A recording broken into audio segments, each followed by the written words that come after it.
So if you look at where we've come from the last 15 years, when we look at the core pillars within data center, compute, connectivity, capacity, we would have had,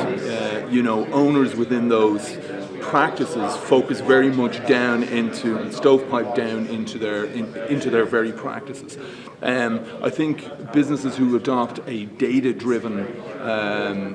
ethos will try to lift those individual skill sets up to a broker layer, if you like,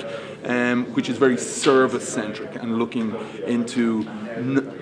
business outcomes rather than the technology stack that deliver the business outcomes. So rather than focusing down into the technology and serving the technology on a day-to-day basis, we're using the technology, it becoming a de facto engineering block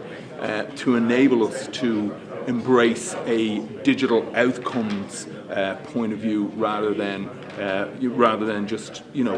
playing to the technology stack day in, day out. Using automation and orchestration in the data center, one of the teams here today will allow us to abstract the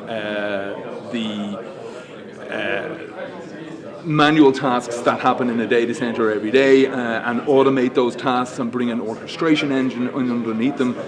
in order to kickstart the runbooks, using digital and embracing a digital culture within your organization is going to allow you then to automate in the data center, but focus on the things that matter to the business in terms of the business outcomes. So looking at analytics, looking at big data, looking at deriving real value from data and building that type of ecosystem in the data center. Certainly, given the true value is in the data, given the fact that the application and the infrastructure, etc., is there simply to support the data getting from where it is to where it needs to be. And the sheer volumes of the data, which we now know exist today, and is also going to increase going forward. Certainly, automation and orchestration